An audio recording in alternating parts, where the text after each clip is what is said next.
Here are today's headlines. The government reports progress in talks to secure the protection of Filipino workers in Kuwait. The Philippine National Police vows to prevent the misuse of the newly signed law allowing police to issue subpoenas. ASEAN military chiefs agree to maintain peace and security in the West Philippine Sea. And 44 members of the Bangsamoro Islamic Freedom Fighters are killed in encounters with the military. Good day, I'm William Theo. Welcome to the PNA Newsroom.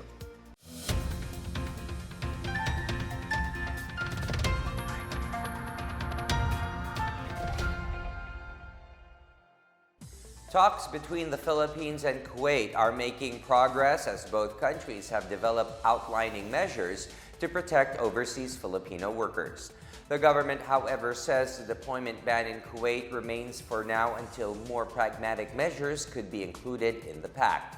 Foreign Affairs Secretary Alan Peter Cayetano said practical measures such as direct payment of salaries to the workers need to be in place to ensure the safety and welfare of OFWs. Cayetano also wants a mechanism that would allow Filipinos to file complaints with Kuwaiti authorities without the intervention of, as some employers who preempt the complaints by filing false countercharges. Labor officials earlier secured Kuwait's commitment to provide Filipinos a minimum salary of 120 Kuwaiti dinar, a rest period of at least 8 hours per day, possession of their passports and mobile phones, and limiting their work to only one household. Labor Secretary Silvestre Bello III says that Kuwait has informally agreed to ensure that protection of over 250,000 Filipino workers in Kuwait. The DFA and DOLE are expected to further discuss issues and reforms that will benefit OFWs.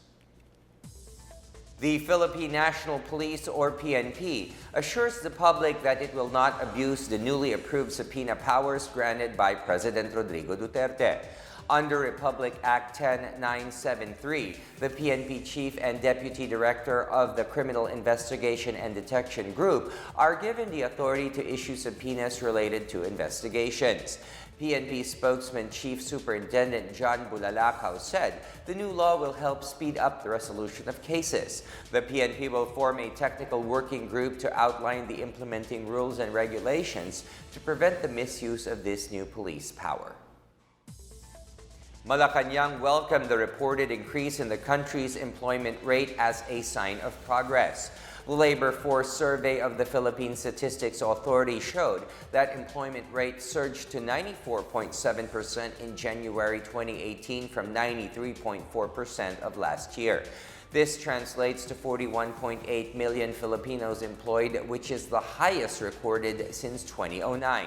Socio-Economic Planning Secretary Ernesto Pernia earlier said the increase was brought by the favorable response to economic reforms as most sectors created more jobs on the back of sustained economic growth. The country's unemployment rate also dropped from 6.6% last year to 5.3% in January 2018. This is reportedly the lowest rate recorded in 10 years. Malacanang also called the improvement in the employment rate as a positive development, which will encourage more investors to come to the country and further increase employment opportunities for Filipinos. A one-stop shop for entrepreneurs was launched by the Quezon City government in line with President Duterte's directive to speed up government transactions. Mayor Herbert Bautista said the OSS aims to hasten the processing of business registration and construction permits and promote the establishment of more businesses and provide additional jobs to Filipinos. Bautista demonstrated the city's two-step business registration process, where applicants could now wait comfortably as a concierge would provide assistance all throughout the application process. This measure is expected to shorten the processing time for business and construction permits from 22 days to just 5 days. The OSS is located at the 14th floor of the QC Hall's main building, where the offices of evaluators of business permits, licenses, and locational clearances, and the Bureau of Fire Protection, which inspects business establishments for fire safety. It also has a centralized station which receives and evaluates applications for required permits for these establishments. The city of Silay in Negros Occidental will host the International Rondalia Pluck String Music Festival this coming November 3 to 11. The festival's 5th edition is under the initiative of the National Music Committee of the National Commission for Culture and the Arts. A memorandum of agreement between Silay City and the NCAA through a National Artist for Music, Ramon Santos, was signed to formalize the hosting partnership. The festival, dubbed as Cuerdas sang Paghiluisa, or Strings of Unity, will gather about 300 rondalia and string musicians from the Philippines and other countries in Asia and Europe. The host city's own Kabataang Silay Rondalia Ensemble will also participate in the festival. Mayor Mark Goles said that this is the first time the city will host an international event. The festival, which began in 2004, was created by the International Music Council in Uruguay to promote musical diversity. The earlier editions were hosted by Naga City in 2004, Dumaguete City in 2007, Tagum City in 2011, and the Cultural Center of the Philippines in Manila in 2014. Still to come, ASEAN military chiefs agreed to maintain peace and security in the West Philippine Sea. Colorful sailboats mark the celebration of the second Parao Festival. These and more when the PNA Newsroom continues.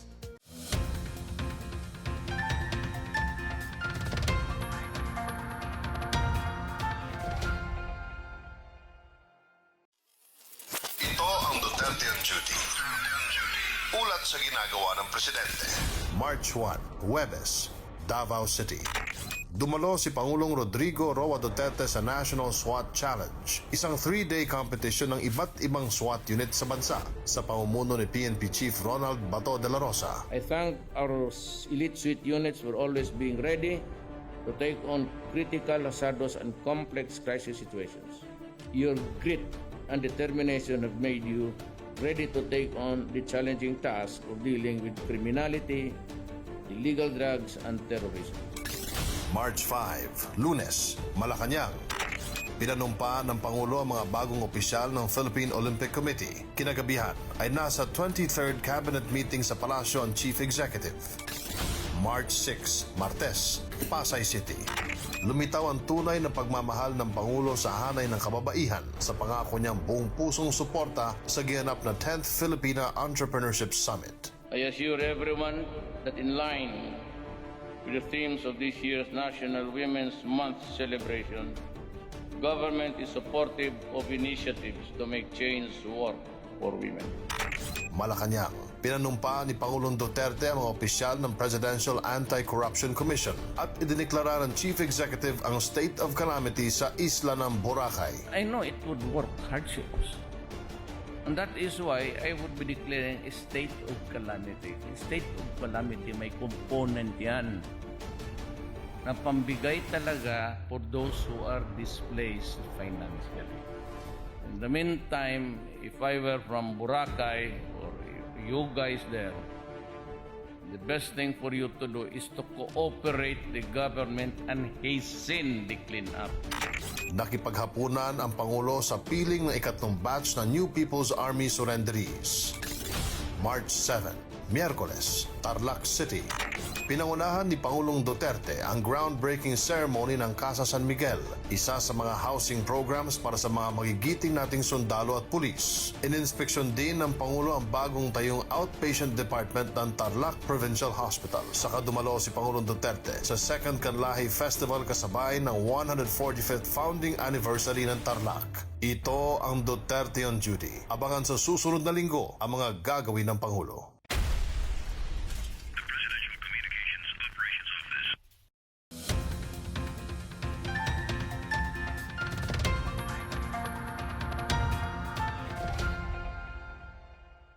The armed forces of the Philippines joined military officials from other ASEAN nations in affirming the need to maintain peace in the disputed West Philippine Sea, as well as to maintain cooperation against regional threats. AFP Chief of Staff General Rey Guerrero strongly agreed with his 9 other ASEAN counterparts on the importance of maintaining and promoting peace and security in the West Philippine Sea. In the joint statement issued after the ASEAN's Chief of Defense Forces informal meeting held on March 8 in Singapore, all top military heads recognized the need for cautious actions in the disputed region. The importance of pursuing a peaceful resolution of disputes in accordance with international law was also emphasized. On its 15th iteration, the ACDFIM serves as the biggest avenue for interaction among military heads from ASEAN member states, where regional issues such as terrorism, sea disputes, and disaster preparedness and response are discussed. They also noted the framework Resilience Response Recovery as a means to build up regional capability as well as in coordinating responses to ongoing threats. The military chiefs agreed to work on operational mechanisms to enhance responses to natural disasters such as ASEAN Military Ready Group based on the principles of sovereignty and consensus-based decision-making. The AMRG aims to prepare an ASEAN Quick Response Team for immediate coordinated deployment to ASEAN countries and areas affected by disasters. Malacanang dismissed reports of a planned overthrow of the leadership in the House of Representatives. Lawmakers are reportedly planning to oust House Speaker Pantaleon Alvarez and replace him with Pampanga Representative Gloria Macapagal Arroyo. Presidential spokesperson Harry Roque said congressmen close to him assured that no such ouster plot is circulating. Roque stressed that President Duterte continues to trust Alvarez as House Leader and reiterated the need to pass pending measures in Congress such as the Bangsamoro Basic Law or BBL. The government is looking towards improving the production of coffee and cacao as foreign companies require large volumes of export quality products from the country. The National Economic and Development Authority, or NEDA, is looking to tap into the huge potential for growth in exports of high-value products, especially coffee and cacao, in its efforts to diversify the country's export products. NEDA Undersecretary Rosemary Edilion said that these products enjoy high demand in international markets. For cacao, Edilion sees a huge potential for exports of premium chocolates as the country could comply with a single source origin preference of importers. The NEDA official cited Nestle, a food and beverage company, which plans to buy all the coffee the country could possibly produce. She, however, said the country cannot produce the required volume for exports. Increasing production will require long-term planning since coffee and cacao are permanent crops. The government is targeting an 8% growth in merchandise exports for 2018, supported by a revival of the agribusiness sector. Secretary Ernesto Pernia earlier said that to achieve this, the Philippines needs to build up integrated industries that would generate higher value addition. This will be the case for key products such as bananas, cacao, coffee, mangoes, and rubber, as well as for other emerging high-value crops. A total of 35 colorful sailboats or parao sailed through the Lucap Bay as part of the second Parao Festival in Alaminos, Pangasinan. The festival highlights a fluvial parade, sport fishing, Green Island adventure tours, and hook and line fishing. A parao with a Jesus the Savior design owned by Johnny Navarro won as the best decorated parao. Jimmy Baniqued won second place, while Jesse Ambrosio and Ray Villena bagged third place. Meanwhile, Generoso Ranyaga caught the heaviest catfish, weighing 5.9 kilograms in the fishing derby competition. The festival not only aims to boost Alaminos tourism, but also aims to enhance the livelihood of the people, especially the parao fishermen. Dozens of persons with disabilities from Benguet Province underwent a one-day training on disaster preparedness. Office of Civil Defense Cordillera Regional Director Andrew Alex Uy said participants were given tips on disaster prevention and mitigation and emergency preparedness, which are specific to the sector. The training was conducted by OCD CAR in partnership with the Provincial Disaster Risk Reduction Management Office and DepEd Division of Benguet.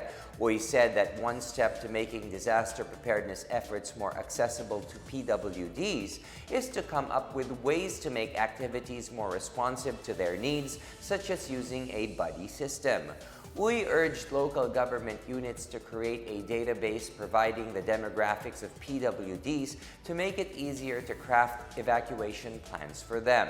Since 2016, OCD CAR had been conducting capacity building programs for vulnerable groups, including the PWDs.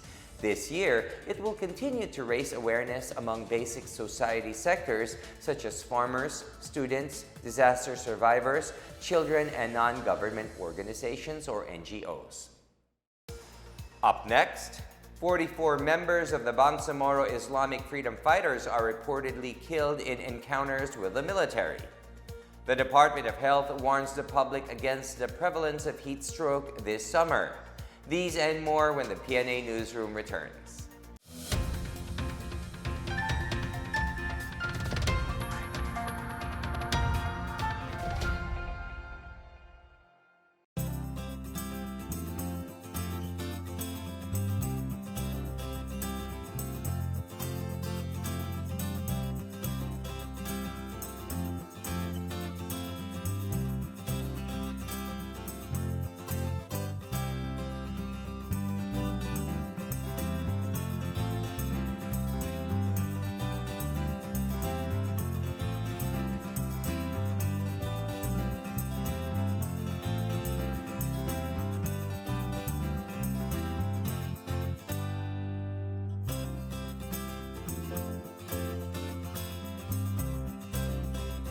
Yung sa conditional cash transfer, matatanggap nila yon before the end of the month.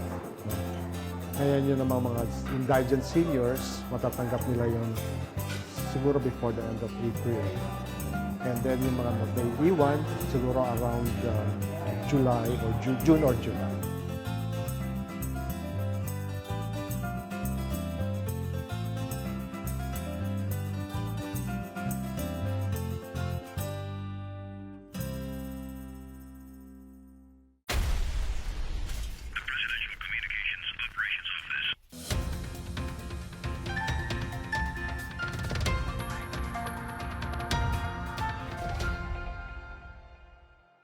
44 members of the Bangsamoro Islamic Freedom Fighters were reportedly killed while 26 others were wounded during military operations in Maguindanao. Lieutenant Colonel Jerry Besana, 6th Infantry Division spokesman, said the casualties were the result of successive encounters with government troops in Datu Saudi Ampatuan and Datu Unsay. One government soldier was also wounded. Troops are currently pursuing the BIFF remnants led by a certain Commander Penny of the Kari Alan faction. 6th Infantry Division Commander Arnel de la Vega is confident that the military can neutralize the BIFF in the area in soonest possible time. A suspected Abu Sayyaf coddler was shot dead by Marines during operations in Sulu early Saturday. The Philippine Marine Corps reports that the incident took place in Barangay Tubig Puti, Luok, Sulu. The alleged coddler, identified as Muksidin Dadil, fired at troops from the Marine Battalion landing team. Marines recovered assorted ammunition, uniforms, ID cards, and other personal belongings of the suspect. The military says pursuit operations against the Abu Sayyaf are still ongoing. Kobe Paras has announced he is pursuing a professional basketball career in the United States. Kobe Paras made the announcement through his social media accounts last Friday. The development came as Paras left California State University following the firing of former NBA star Reggie Theus as coach and Brandon Martin as athletic director. Middlebrooks Academy, where Paras honed his skills during high school, said the firing made Paras leave the university without playing even a single game for the school team Matadors. The 6'6" former LaSalle Green Hills and Cathedral High School star nonetheless thanked his former coach for giving him a chance to join the team. Middlebrooks also clarified that Kobe will be welcome back if he decides not to sign with an agent and play collegiate basketball for the 2018-2019 season. Kobe's father, PBA legend Benji Paras, has meanwhile committed to support his son's professional stint along with his family. With the summer temperatures being felt early in the country, the Department of Health advises the public to protect themselves outdoor to avoid heat stroke. Here is our report. Heat stroke is the most severe form of heat illness when the body overheats and cannot cool down. When heat stroke happens, the body cannot take off excessive heat by sweating because of dehydration or humid environment. DOH Secretary Francisco Duque III said everyone should know how to be protected against heat stroke and other heat-related illnesses because of their debilitating effects on the body. Avoiding direct exposure from the heat of the sun is a way to prevent heat exhaustion.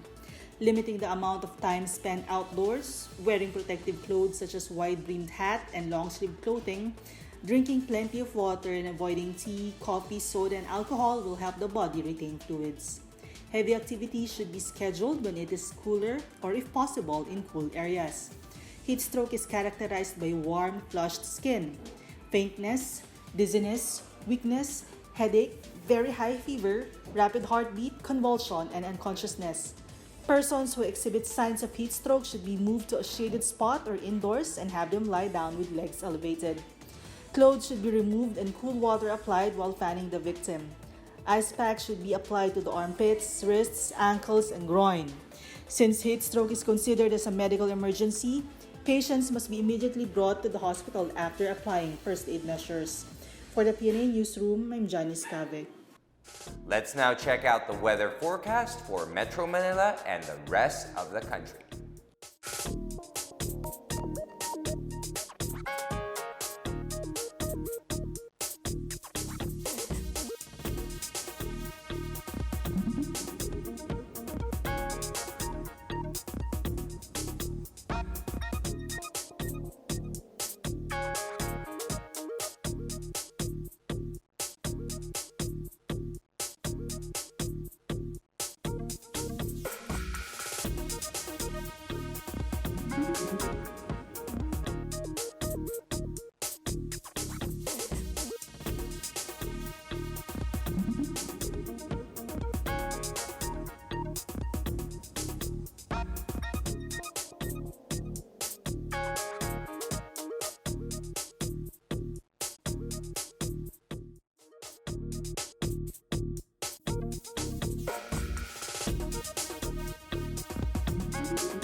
Here's another look at today's headlines.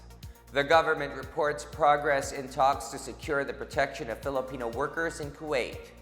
The Philippine National Police vows to prevent the misuse of the newly signed law allowing police to issue subpoenas. ASEAN military chiefs agree to maintain peace and security in the West Philippine Sea. And 44 members of the Bangsamoro Islamic Freedom Fighters are killed in encounters with the military. Thank you for watching another edition of the PNA Newsroom. To check out these and other stories, visit the PNA website or follow the Philippine News Agency on Facebook and Twitter. For more stories about the government and how it serves Filipinos, look for these hashtags in all of our social media platforms and websites. And that's your daily dose of the hottest news and the latest information that you need to know. From the PNA Newsroom, I'm William Theo. Good day.